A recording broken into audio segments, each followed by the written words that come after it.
Hello प्यारे बच्चों, इस हमारे केमिकल काइनेटिक्स केमिस्ट्री सब्जेक्ट में जो है आपका स्वागत है। ये हमारा लेसन है रासायनिक बलगत की। आज हम इस लेसन में जो है हमारा जो हेडिंग है, जिस टॉपिक पर हम बात करने वाले हैं वो है अभिक्रिया की आणविकता। अभिक्रिया की आणविकता से आप क्या समझते हो, उदाहरण सहित बताइए। ये खूब एग्जाम में नंबर लगा के पूछा गया है, अक्सर एग्जाम में पूछे जाते हैं। तो चलिए हम इसकी बात करते हैं, अभिक्रिया की आणविकता से आप क्या समझते हैं। आप बने रहिएगा, देखिए अभी हम याद करवा देंगे, ऐसा याद होगा कि आप कभी भी नहीं भूलोगे। तो इसको आप ऐसे लिख सकते हो, अभिक्रिया के किसी पद में भाग लेने वाले अभिकारकों के अणुओं की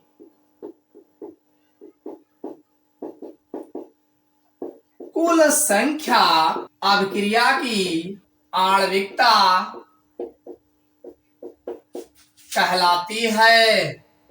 हमने कहा कि अभिक्रिया के किसी पद में भाग लेने वाले अभिकारकों के कुल अणुओं की संख्या, यानी कोई हमारी रासायनिक अभिक्रिया हो तो उस रासायनिक अभिक्रिया में जो हमारा अभिकारक है, कितने अभिकारक के अणु भाग ले रहे हैं, जितनी उनकी संख्या होगी, अभिक्रिया की आणविकता कहलाती है। बात समझ में आई? यानी किसी रासायनिक अभिक्रिया में भाग लेने वाले अभिकारकों के कुल अणुओं की संख्या अभिक्रिया की आणविकता कहलाती है। समझ में आई बात? आप इसको कह सकते हैं कि वेग स्थिरांक पद में भाग लेने वाले अणुओं की संख्या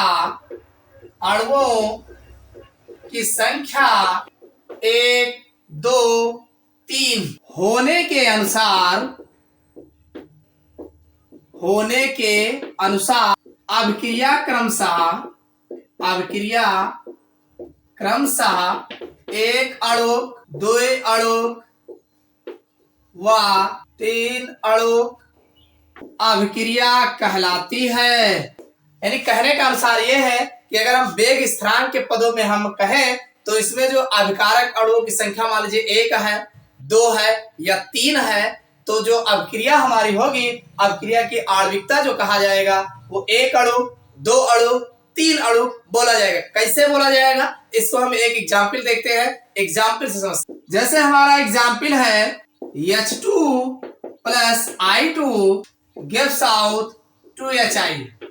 अगर इसकी हम बात करें तो ये कितने अणु का अभिक्रिया है, इसकी आणविकता कितनी है, तो आप देख रहे हैं अभिकारक के पदों में 2 अणु भाग ले रहा है, एक H2 का एक I2 का, तो 2 अणु भाग ले रहा है, तो यह अभिक्रिया हमारी द्विअणुक होगी। कैसी होगी? द्विअणुक होगी, द्विअणुक।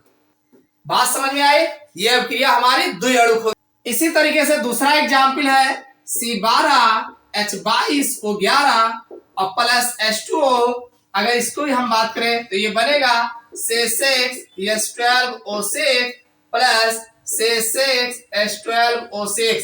एक ग्लूकोज होगा, ये हमारा ग्लूकोज है, और ये जो है फ्रक्टोज है, और ये हमने जो लिया है ये शुगर है, शुगर केन कह सकते हो।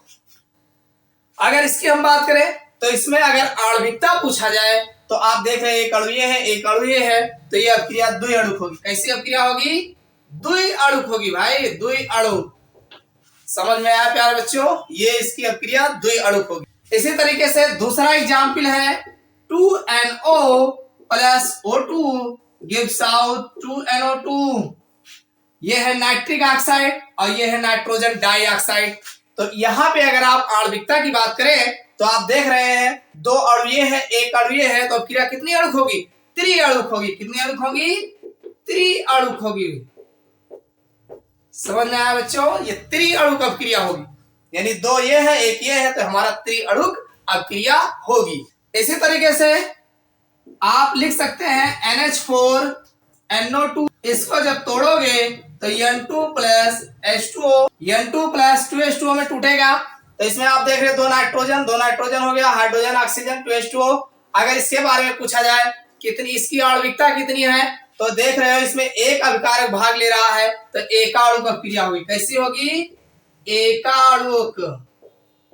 समझ में आई बात? तो अपक्रिया की आणविकता किसी अपक्रिया में भाग लेने वाले अभिकारक अणुओं की संख्या ही अपक्रिया की आणविकता कहलाती है। यानी जितने अणु भाग लेंगे वही उनकी आणविकता कहलाती है। अगर एक अणु भाग ले रहा होगा तो एकाणु अपक्रिया होगी, दो अणु भाग ले रहा होगा द्विअणुक अपक्रिया होगी, तीन अणु भाग ले रहे होंगे तो त्रिअणुक अपक्रिया होगी। तो एग्जाम में ये जो है खूब नंबर लगा के पूछे गए हैं, तो इसको आप कर लीजिएगा, मोस्ट इंपॉर्टेंट है, तैयार कर लेना, बहुत आसान है और ये आपको आसानी से नंबर इस पे मिल जाएंगे, पूरे मार्क्स मिलने वाले हैं।